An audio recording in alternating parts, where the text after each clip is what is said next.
next speaker is Major General Michael Edelstein. He is Executive Vice President of Elbit Systems. Big round of applause.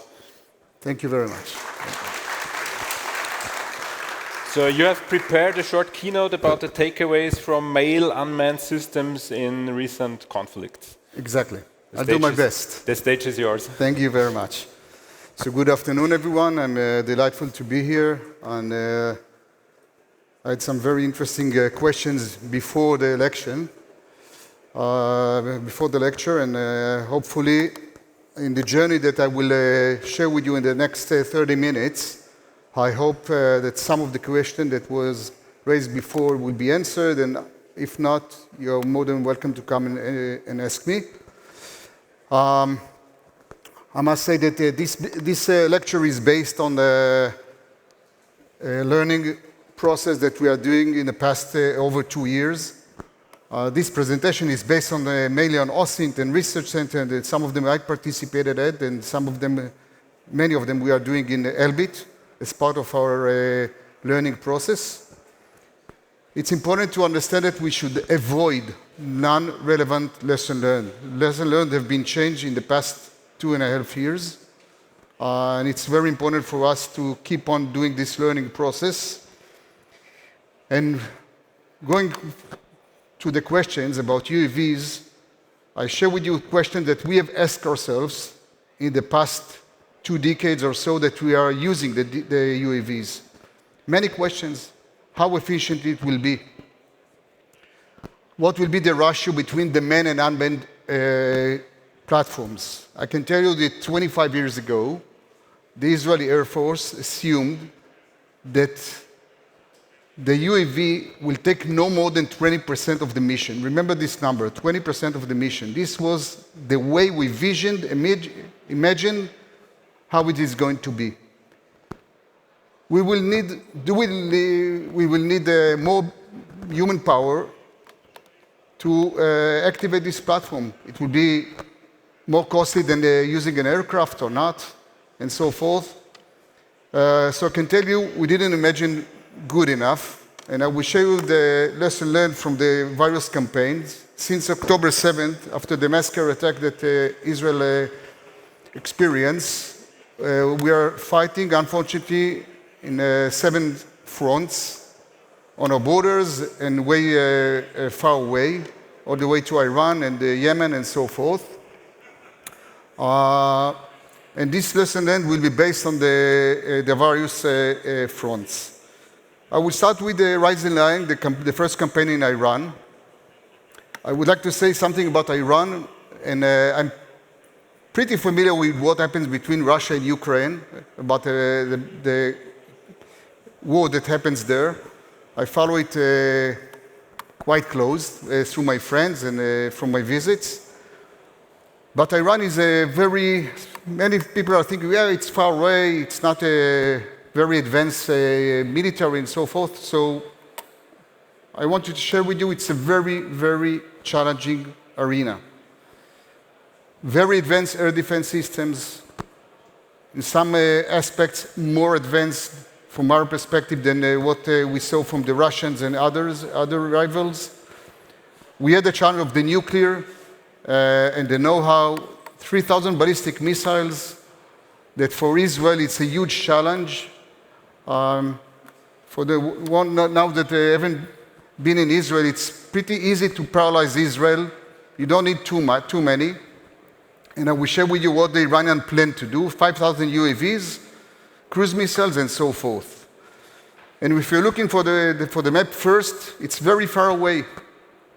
I'll share with you that until January of 2023, we thought that we will be able to deliver a one-day attack in Iran, and then we will need about 10 days or 2 weeks for the next attack, should they attack us. This was the way we imagined the campaign against Iran, because it's that far. And they have the nuclear sites, which they spread all over to make things more complicated, and they have ballistic missiles bases, many of them, dozens of them. And I will show you a small movie just to understand what does it mean, one area of such a base.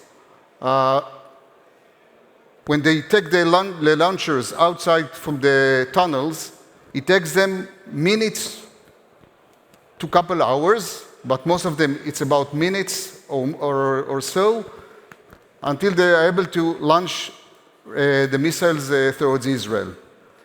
And just speaking about the damage aspect of that, one missile that hit Israel, the damage is between $6 million to $110 million, because it's a one-ton warhead that can hit, unfortunately, some of our cities very, very badly. If I have to sum up what the challenges are from UAV's perspective, mostly, first, GNSS Denial and EW, very contested environment. Over 100 of air defense systems that are mobilized, that are RF-based and other capabilities too. UAVs that are fighting your UAVs and so forth, and drones as well. And the distance, as I mentioned, which is very complicated, all the way 2,000 kilometers and so. So just to share with you the objectives, and I spoke about the concept because it's very important to see it from the UAV perspective. We had to naturalize the command capabilities, to take care of the nuclear infrastructure, and to eliminate an attack on Israel. The Iranian plan, as was demonstrated on April of 2024 and October 2024, in one attack, they launched over 200 missiles, ballistic missiles against Israel. This was on October 24. In April, it was 100. So the pace was 100 to 200 and more, and they're planned to be able to launch over 500 missiles in one attack, because they have several thousands of missiles. So this was the challenge when we speak, and it's spread all over Iran, as I mentioned. So what were the objectives from Israel perspective? First, to have a surprise and preemptive attack in order to take the various components that they will not be able to act, to have a freedom of action over Iran within 36 hours. Just on this sentence, I'll share with you, I participated in the first meeting that the new Chief of Staff in January 23 told the Air Force that they have to have a freedom of action over Iran, over Tehran within 36 hours.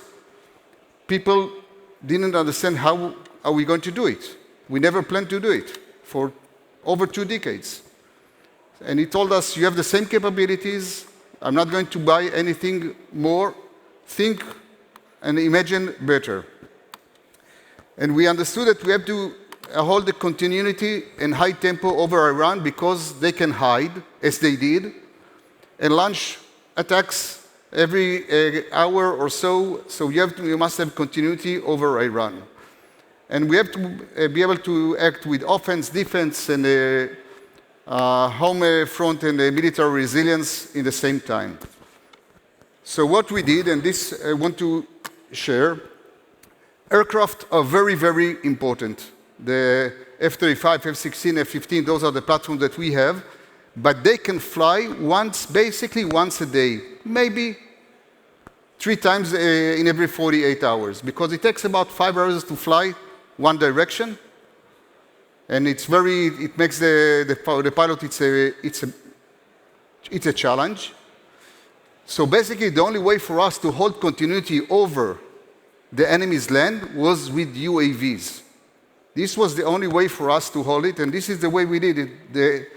Basically, the UAVs were a kind of the reconnaissance before the aircraft arrived, and they kept doing the reconnaissance and attack throughout the missions, throughout these 12 days at the beginning, and lastly, for the last over 30 days, as we did. And it's all over Iran. It's a very, very long distances and a very, very wide place. And you can see the areas where we attacked. You can see all the way to the east, some of the attack, it's not one attack, couple attacks that we had to hold to paralyze all the threats. I brought some of the numbers for the first campaign so that you can see how effective were we, because numbers are speaking. We were able to take over 200 launchers out of the 465 that they had, to take many of the missiles where they were in the braces, and launchers as well. As I mentioned, air defense systems and UAVs. I can tell you that UAVs, they launch over 1,000 UAVs. Only 2 of them penetrate Israel. All the others, we're able to block them away from Israel. This was one of the UAVs' missions as well, to block the other UAVs. And then we have the Rowing Land, which is the last campaign that we initiated with the US in February of 2026. It was complicated to deliver a second preemptive attack. The reason, by the way, for this campaign to be launched, because the Iranians decided that the outcome for them, their perspective, the first campaign was not good enough, so they want to launch another missiles attack against Israel. So we had to act again and to have a freedom of action and to act with the Americans shoulder to shoulder, which was very important from our perspective. So at the beginning, the drones were there, doing the reconnaissance and etc. And this enabled, and this is a demonstration of the aircraft attack, but remember that the drones were there before. So when the aircraft arrived, they had all the targets very accurate where they need to attack. So we are able to combine the UAVs and the aircraft in a very good way. So over 200 aircraft were able to attack in West Iran, and all the other area was covered again with UAVs in all as needed. And the success was very, very high from our perspective. It was complicated, but at the end of the day, the outcome is much more important. And we were able to take a large amount of the new launchers and that they were able to manufacture in the months between the first and the second campaign. So some things about the lesson learned, which I combine them with the 3 different challenges that we face. Border defense, as we failed on October 7th, the ground maneuver that we hold both in Lebanon and Gaza, and the long-distance operation, and what the lesson learned in that case for the UAVs. So first I would like to say that the nature of war hasn't changed, but the characteristics are definitely very, very different. What we found, that we have much more time-critical target than before, because the enemy is mobilized, he's shifting, he's taking various capabilities in a matter of minutes that you have to hold, even 2,000 kilometers from your area. We need to have a force multiplier through scalability. It means that we want to have each unit will be much more effective. Contested environment, as I mentioned, I would quote one of the American generals that he said from his perspective, and he fought in both arenas here in Europe and in the Middle East. He said in Iran it was a much more contested environment to act in. We need to have a situational awareness, not only imaginary, ELINT and other capabilities as well, and we have also we need to have a way to have a high precision and low collateral damage weapons in the battlefield, because this stands, and it's very, very important from our perspective. So what was the rule of the UAVs? The UAVs were able to act not only as an ISR, but also to support strike mission capabilities by themselves, but also for the aircraft as mentioned. Not only this, I would say take a look at the numbers. Remember that I told you about 20%.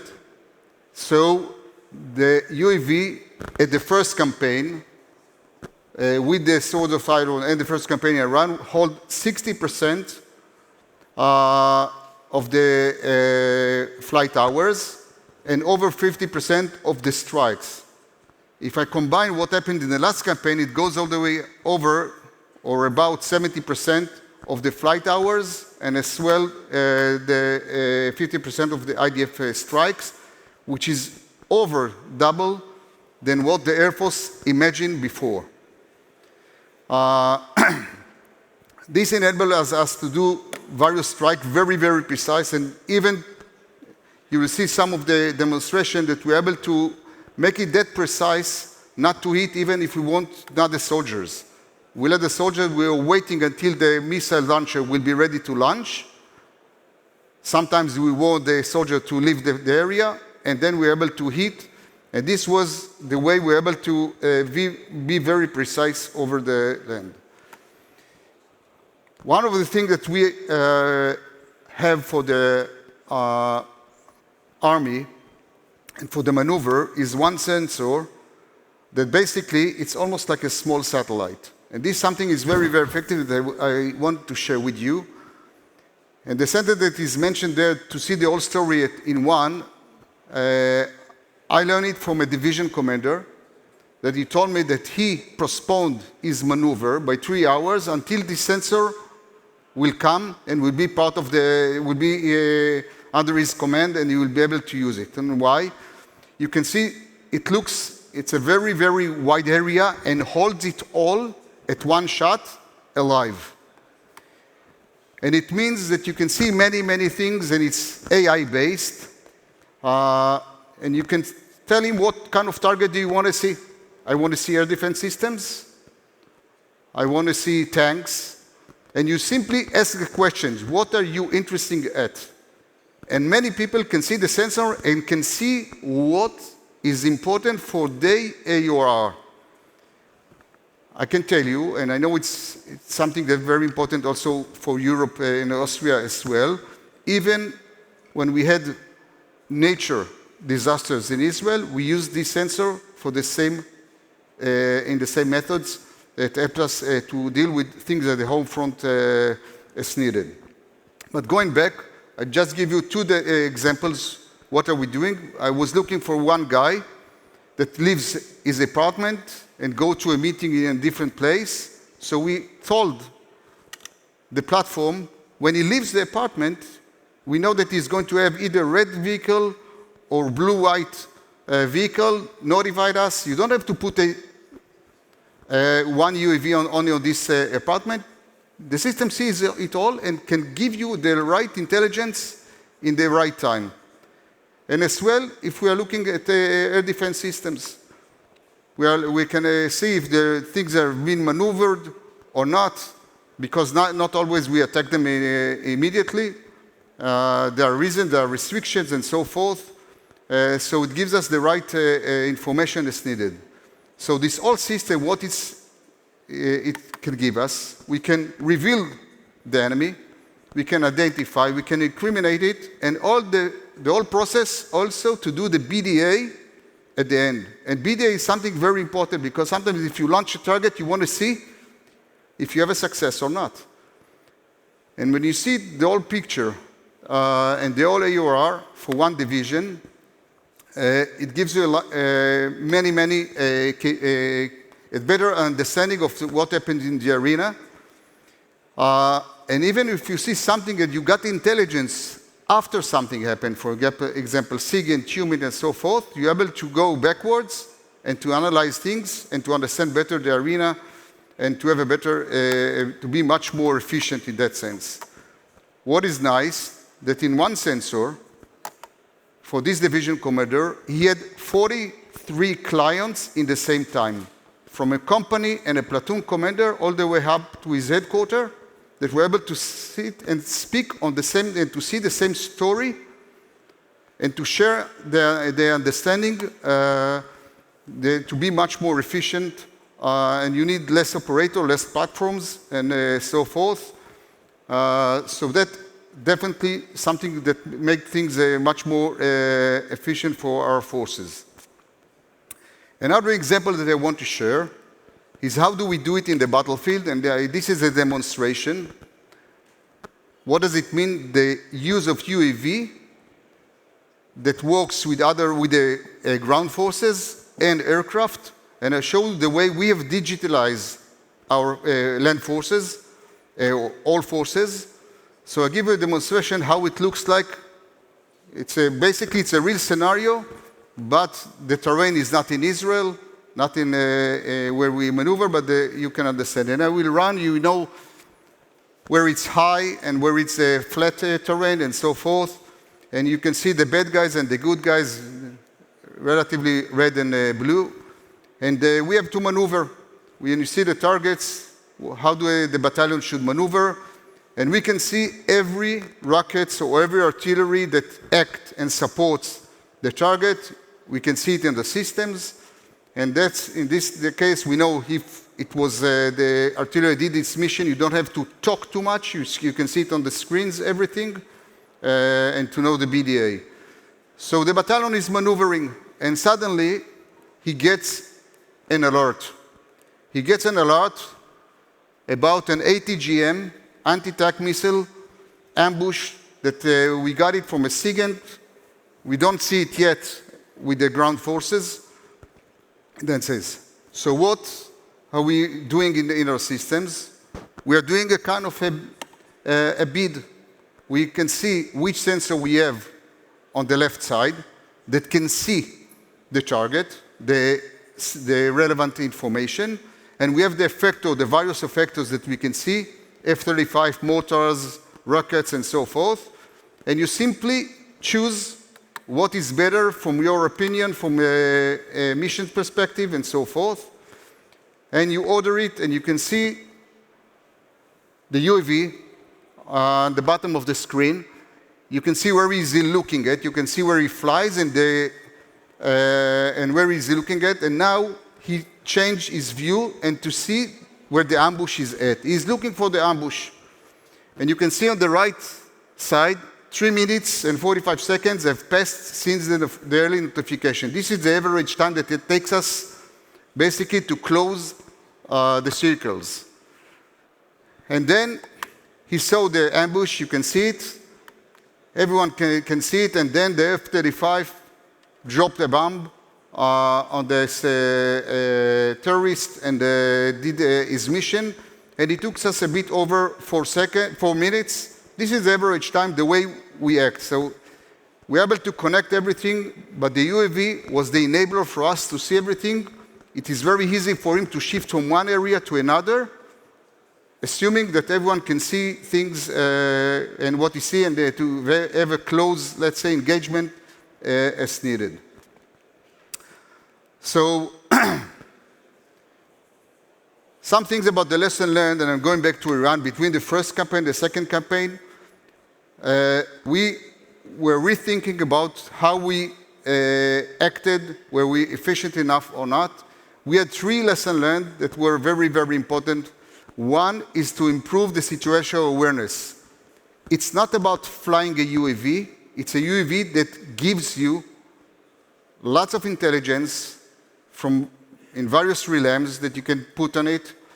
And it gives you, and he knows what the threats he's going to face, but he shares it with everyone that flies around the area. Long-range munition that you can act, stand in and stand off, and man-unmanned teaming. So 2 things we already done during the campaign, between the campaigns. We proved it dramatically. And the last thing, the man-unmanned team, we did only some of it. And I will share with you what are we working on, what will be the next stage from our perspective. So the way we are acting is in the idea, the name is Cassiopeia. Shortly we'll see what it's all about. But it's something that we are able basically to use all platforms to connect them together, both manned and unmanned platforms, and to be much more efficient. As I show you a small demonstration about a ground maneuver, but think for yourself that you can do it in every area, and basically we can achieve a better air superiority, air dominance, and air defense, and highly effective execution of the various missions. So, short movie, which will explain, and I will share some thoughts about this movie. Every night, tens of billions of stars whisper an ancient story. humankind looked to the stars and saw patterns, stories, meaning. We gave them names, and with them, purpose. One of them, Cassiopeia. From that same canvas, we draw a constellation, not of stars, but of systems. Program Cassiopeia, a constellation of platforms, manned and unmanned, autonomous, coordinated, adaptive to missions of future battlefield. In today's battlefield, threats emerge across vast front lines all at once. Small squads, larger units, explosive drones, all moving simultaneously. Cassiopeia responds with a synchronized, autonomous, and adaptive solution. A network of sensors detects the threats. AI classifies and prioritizes, creating one unified picture of the battlefield. Handed off for tracking, helicopters engage.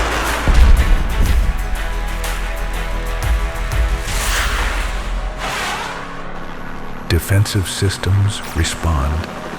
Long-range detection capabilities identify enemy targets, enabling precise and varied neutralization. Meantime, all intelligence, threats, and targets are verified and transformed to ground forces.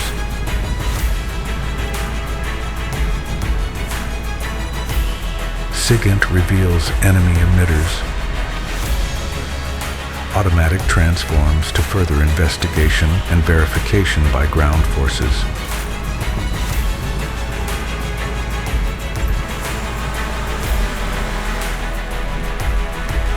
As you can see that we are still Drone putting men swarms in the loop, detected. although the system can Automatic act area without a division man is in the done. loop, but from our Cassiopeia perspective, verifies this is the the way target. we are acting today. Intercept them using hard and soft kills.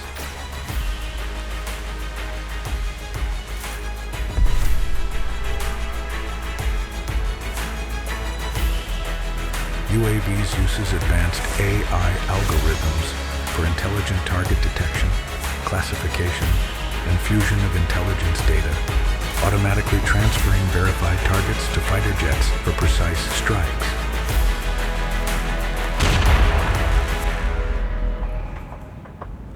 Cassiopeia vision, autonomous, coordinated, adaptive, and extremely efficient. Once a constellation of stars, now a formation of systems, still guided by the sky. So one remark for this movie, what we found out in the research and simulation that we did lately, and also we just tried a bit of it in the last campaign, is that we can do prediction. And prediction is much more complicated to have an understanding. And things that are AI-based at the edge and on the cloud were able to help us to do these kind of things. So this is the future, and we are there, and thank you very much.